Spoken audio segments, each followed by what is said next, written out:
नमस्कार प्रिय विद्यार्थी मित्रांनो, MD बायोलॉजीमध्ये आपलं मनापासून स्वागत। तर आपण ऑनलाईनमध्ये पहिला टॉपिक चालू केला होता, त्याचं नाव होतं ॲनाटॉमी ऑफ फ्लावरिंग प्लांट। तर आपण हा टॉपिक पूर्णतः आपण यूट्यूबवरती शिकवलेला आहे, बरोबर। तर आजचा व्हिडिओ कशासाठी आहे, तर आजच्या व्हिडिओमध्ये जे काही आपण सर्व शिकलो ते शॉर्टमध्ये कसं रिव्हिजन करायचं ते मी तुम्हाला थोडक्यात या व्हिडिओच्या मार्फत शिकवणार आहे। कारण की आपल्याला 360 पैकी 360 मार्क या येणाऱ्या परीक्षेमध्ये घ्यायचे आहेत। तर या व्हिडिओचं टायटल तुम्ही पाहिलं असेल, पॉडकास्ट। यामध्ये मी काय करणार आहे, तर तुम्हाला ओरली एक्सप्लेन करणार आहे आणि तुम्ही आठवायचा प्रयत्न करायचा आहे। त्या सिक्वेन्सनं आठवण्याचा प्रयत्न केल्यानंतर तुमचे एनसीईआरटी बरोबर कॉन्सेप्शुअल क्लॅरिटी प्लस तुमच्या लाईन एनसीईआरटीची प्रत्येक लाईन तुमच्या लक्षामध्ये अगदी व्यवस्थित राहील, ठीक आहे। तर सर्वप्रथम हा टॉपिक मध्ये जर आपण विचार केला तर परीक्षेमध्ये या टॉपिकवरती कमीत कमी 1 ते 2 क्वेश्चन प्रत्येक वर्षी विचारले जातात। या टॉपिकचा काही पार्ट रिलेटेड आहे, आपण जो पार्ट या वेळेस परीक्षेला येणार आहे तोच आपण घेतलेला आहे। तर चला विद्यार्थी मित्रांनो, आपण चालू करूया आजचा व्हिडिओ म्हणजे पॉडकास्ट। तर पहा विद्यार्थी मित्रांनो, ॲनाटॉमी ऑफ फ्लावरिंग प्लांट म्हणजे काय। ॲनाटॉमी म्हणजे काय रे, ज्यामध्ये आपण इंटरनल स्ट्रक्चरचा अभ्यास करतो त्याला आपण काय म्हणतो, ॲनाटॉमी म्हणतो, बरोबर। पहा मग यामध्ये आपण सुरुवातीला काय पाहिलं होतं रे, तर सगळ्यात सुरुवातीला आपण टिश्यू सिस्टम पाहिलं होतं, बरोबर। मग त्यामध्ये आपण पहिली लाईन लिहिली होती, on the basis of structure and location. Structure आणि लोकेशनच्या आधारे टिश्यू 3 टाईपमध्ये डिवाइड झाले, बरोबर। पहिला टाईप म्हणजे इपिडर्मल टिश्यू, दुसरा कोणता रे, वॅस्क्युलर बंडल किंवा आपण त्याला कंडक्टिंग टिश्यू सुद्धा म्हणतो। तिसरा जो टाईप होता तो होता ग्राउंड टिश्यू। मग आपण त्यामध्ये सगळ्यात सुरुवातीला इपिडर्मल टिश्यू पाहिलं होतं।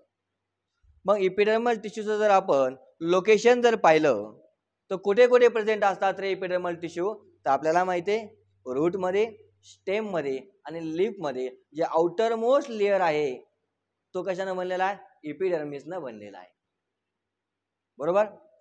त्यानंतर आपण जर स्ट्रक्चर पाहिलं इपिडर्मिसचं कशा प्रकारे स्ट्रक्चर आहे, तर आपण काय म्हणतो, हे इलॉंगनेटेड सेल्स आहेत। या सेल्समध्ये लार्ज व्हॅक्युअल प्रेझेंट आहे आणि यांच्यामध्ये इंटरसेल्युलर स्पेस कशी आहे, अब्सेंट आहे आणि हा लेअर कसा आहे, सिंगल लेअर आहे, बरोबर। नेक्स्ट पॉइंट आपण स्टडी केला होता, कोणकोणते स्ट्रक्चर एपिडर्मिस वरती प्रेझेंट असतात। तर पहिलं स्ट्रक्चर आपण जे पाहिलं होतं त्याला आपण काय म्हणतो, रूट हेअर। मग रूट हेअर कसे आहेत रे, रूट हेअर आहेत युनिसेल्युलर आउटग्रोथ, म्हणजे एकाच सेलने बनलेले आहेत। याचं काम काय, increase surface area, surface area वाढवण्याचं काम याचं आहे। त्याचबरोबर absorption of water and mineral हे पण कोण करतं, रूट हेअर करतात। सेकंड मोस्ट स्ट्रक्चर आपण पाहिलं होतं जे एपिडर्मिस वरती प्रेझेंट असतं त्याला आपण काय म्हणतो, ट्रायकोम्स म्हणतो। काय म्हणतो, ट्रायकोम्स। मग ट्रायकोम्स कसे आहेत, तर ट्रायकोम्स आहेत मल्टी सेल्युलर। कसे आहेत, मल्टी सेल्युलर, बरोबर। मग हे सॉफ्ट आणि स्टिफ असतात, सॉफ्ट अँड स्टिफ कुठे प्रेझेंट असतात, they are present on shoot part.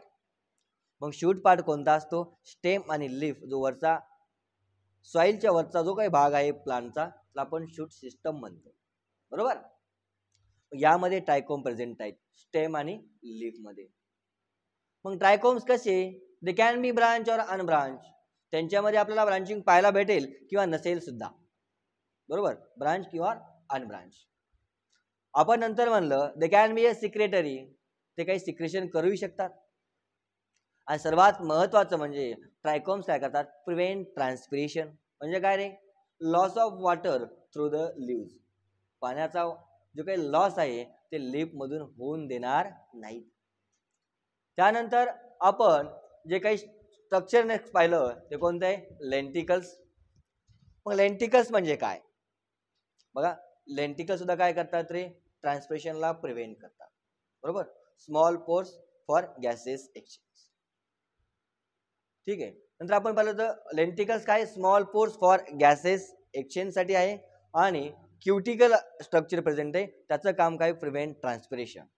Lenticels prevent transpiration, which is wrong sentence. Cuticle prevent transpiration.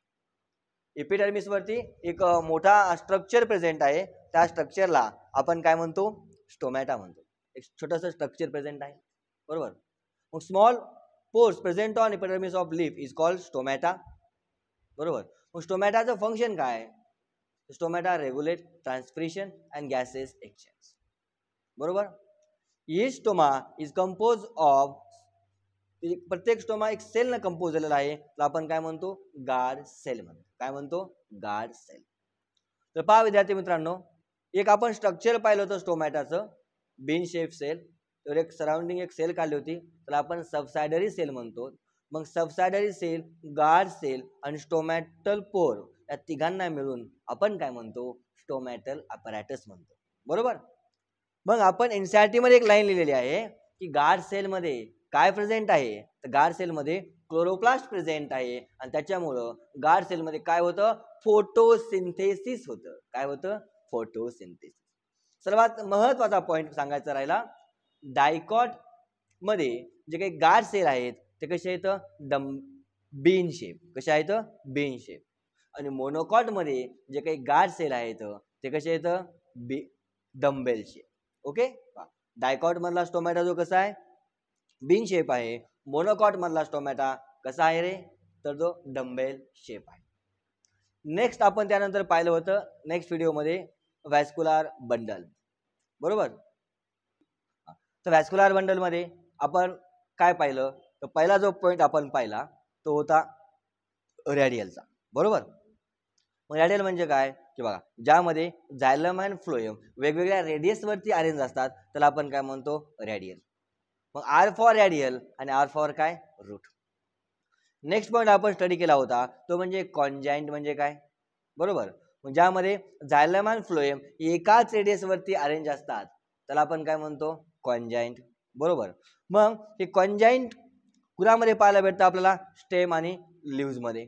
Stem कोणतं, मोनोकॉट. लिव्ह कोणतं, डायकॉट. मग कॉन्जाइंटचे दोन टाईप असतात. किती टाईप, दोन टाईप. मग जो पहिला टाईप कोणता आपण म्हणतो, कॉन्जाइंट क्लोज व्हॅस्क्युलर बंडल. आणि कोणता आहे, कॉन्जाइंट ओपन व्हॅस्क्युलर बंडल. ओके. आता कॉन्जाइंट ओपन व्हॅस्क्युलर बंडल जर आपण म्हणलं तर त्यामध्ये काय असतं रे, पहा, त्यामध्ये कॅम्बियम प्रेझेंट आहे, बरोबर. फ्लोएम आणि झायलम मध्ये कॅम्बियम प्रेझेंट आहे, म्हणून आपण काय म्हणतो, कॉन्जाइंट ओपन व्हॅस्क्युलर बंडल, बरोबर. त्या कॅम्बियममुळे काय होतं रे, it leads to the formation of primary xylem and primary phloem. Primary xylem आणि प्रायमरी फ्लोएम त्या ठिकाणी तयार होतं.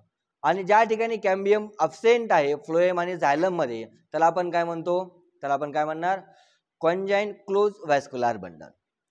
तिसरा टाईपचा टिश्यू जो आपला होता तो कोणता होता, ग्राउंड टिश्यू. तर ग्राउंड टिश्यूलाच आपण काय म्हणलं, फंडामेंटल टिश्यू म्हणलं. काय म्हणलं, फंडामेंटल टिश्यू. मग हे फंडामेंटल टिश्यू बघा, त्यामध्ये आपण एक पहिली लाईन स्टडी केली होती, म्हणजे काय, ऑल द सेल्स, सगळे सेल एस्केप epidermis and vascular bundle. Epidermis आणि व्हॅस्क्युलर बंडल सोडून उरलेले जेवढे काही सेल्स आहेत ते कुठे येतात रे, ग्राउंड टिश्यू मध्ये. मग या ग्राउंड टिश्यू मध्ये कोण इन्क्लूड होतं, त्यामध्ये सिंपल टिश्यू काय होतात रे, इन्क्लूड होतात. त्याला आपण काय म्हणतो, पॅरेनकायमा, कोलेनकायमा आणि स्क्लेरेनकायमा. मग हे पॅरेनकायमॅटस सेल कोणाकोणामध्ये प्रेझेंट आहेत, एक आहे कॉर्टेक्स मध्ये प्रेझेंट आहेत पॅरेनकायमा, पेरिसायकल मध्ये पॅरेनकायमा प्रेझेंट आहेत, पीथ मध्ये पॅरेनकायमा प्रेझेंट आहेत, मेडुलरी रे मध्ये पॅरेनकायमा प्रेझेंट आहेत, प्रायमरी स्टेम आणि प्रायमरी रूट मध्ये सुद्धा काय प्रेझेंट आहेत, पॅरेनकायमा प्रेझेंट आहेत. त्यानंतर आपण म्हणतो लिव्ज, बरोबर. तर मग लिव्ज मध्ये पहा, जे काही क्लोरोप्लास्ट कंटेनिंग सेल्स आहेत त्याला आपण काय म्हणतो, मेझोफिल म्हणतो. काय म्हणतो, मेझोफिल. एनसीईआरटी मध्ये लाईन दिलेली आहे, in leaf the chloroplast containing cell is called mesophyll. त्यानंतर आपण नेक्स्ट पॉईंट स्टडी केला होता तो म्हणजे कोणता, डायकॉट रूटचा. तर डायकॉट रूट मध्ये विद्यार्थी मित्रांनो जो आउटरमोस्ट जो लेअर असतो त्याला आपण काय म्हणतो, इपिब्लेमा म्हणतो, बरोबर. मग हा जो इपिब्लेमा जर लेअर पाहिला तर याच्यामध्ये इंटरसेल्युलर स्पेस नसते.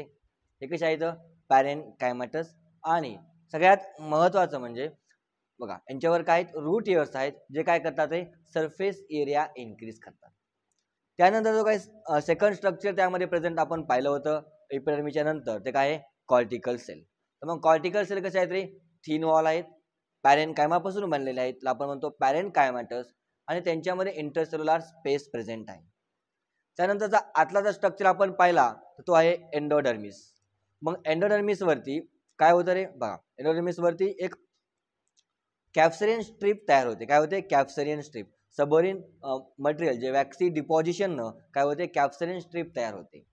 मग हे एंडोडर्मिस कसे आहे तर एंडोडर्मिस सिंगल लेअर आहे याच्यामध्ये कोणत्याही प्रकारची इंटरसेल्युलर स्पेस त्या ठिकाणी प्रेझेंट नाहीये.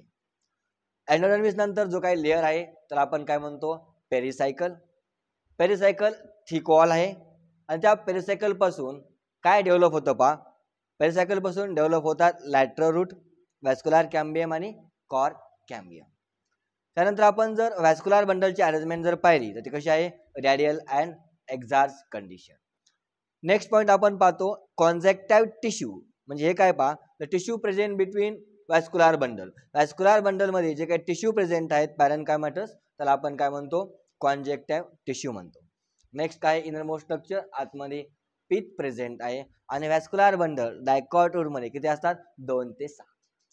नेक्स्ट पॉईंट आपण स्टडी केला होता मोनोकॉट रूट. तर आपल्याला माहिती आहे anatomy of dicot root is similar in many ways to the dicot root. Dicot root आणि मोनोकॉटची अनाटॉमी जर पाहिली तर कशी आहे जवळपास सिमिलर आपल्याला पाहायला भेटते. पण व्हॅस्क्युलर बंडल मोनोकॉट रूटमध्ये कसे आहेत रे 6 पेक्षा जास्त आहेत आणि मोनोकॉट रूटमध्ये सेकंडरी ग्रोथ कशी असते रे अब्सेंट असते. इथपर्यंत सर्वांना क्लिअर आहे का? तर पहा इथपर्यंत होप सर्वांना क्लिअर झालेलं असेल.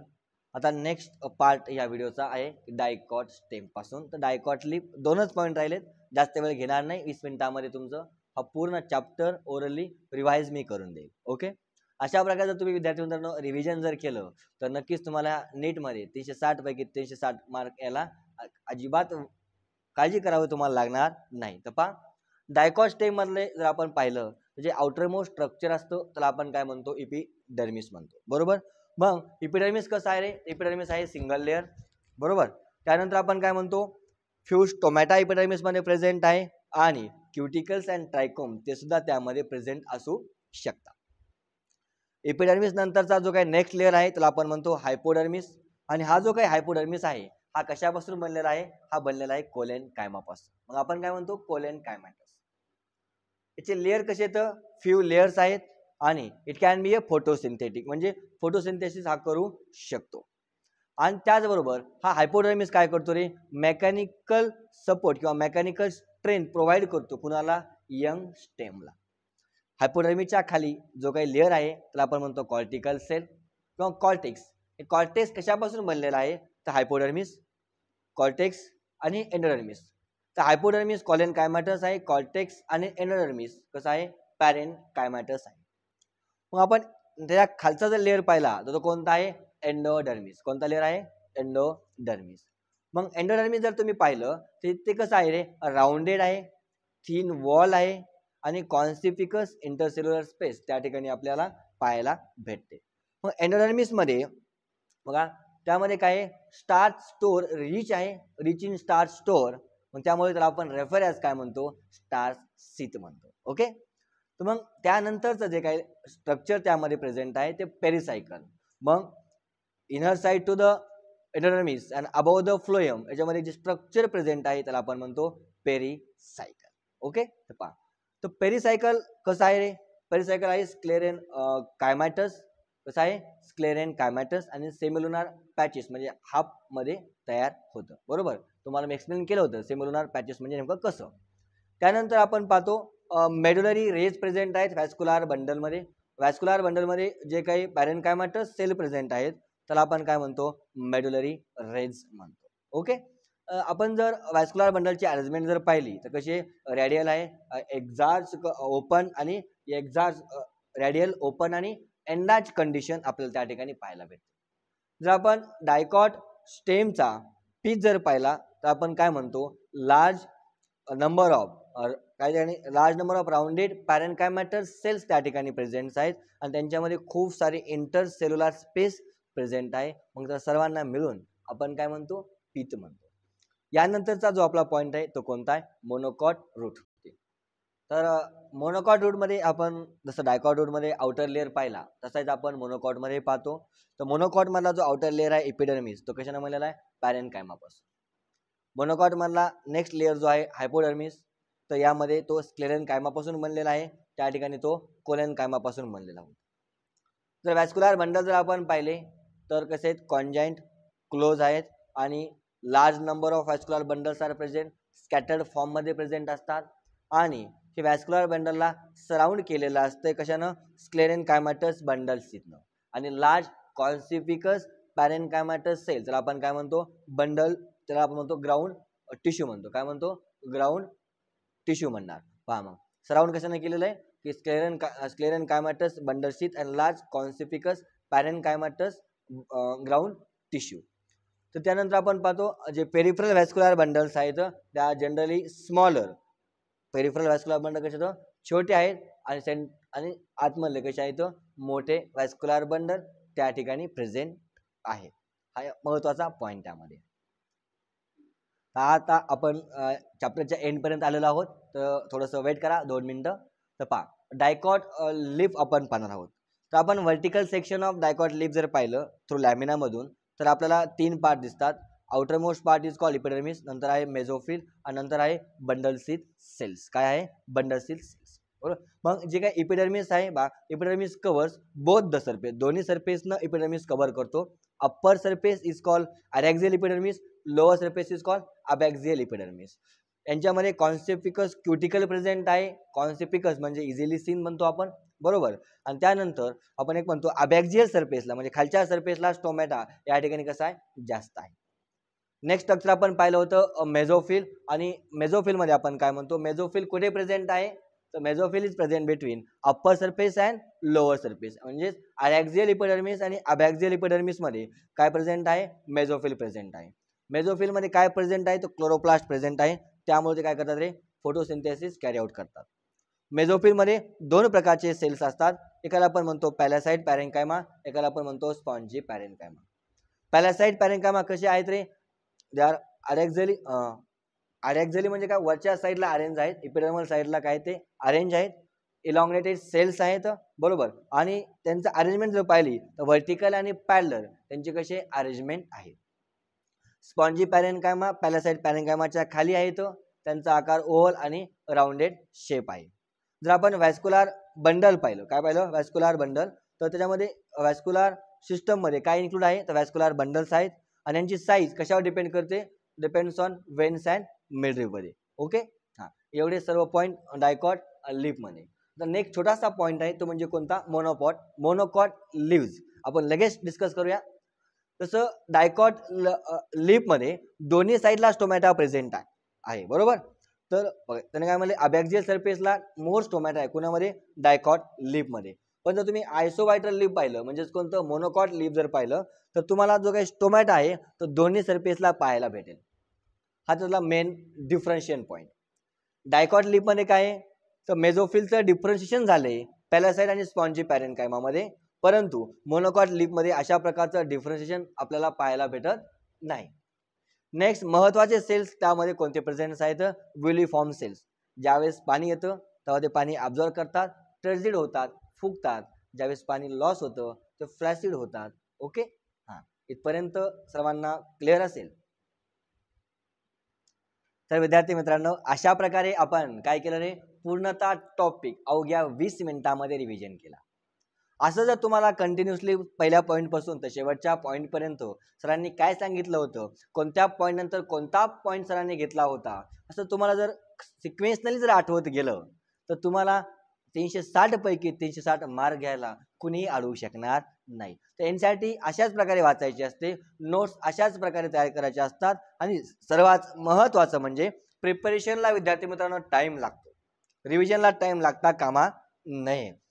अशा प्रकारे आपलं जे ऑनलाईनमध्ये आपण असं चॅप्टर संपला की पूर्णतः आपण अशा प्रकारे शॉर्टमध्ये तुम्हाला 20 ते 30 मिनिटांमध्ये पूर्ण chapter without board and pen आपण रिवाईज करणार आहोत, जेणेकरून तुम्ही कुठे जेवायला बसले, तुम्ही कुठे गाडीवर प्रवास करत आहात, तर त्यामुळे तुम्हाला ते ऐकण्यासाठी आणि तुमचं रिव्हिजन होईल यासाठी फार अतिशय बेनिफिशियल राहणार आहे. तर व्हिडिओ आवडला असेल तर लाईक, सबस्क्राईब आणि शेअर करायला विसरू नका. धन्यवाद.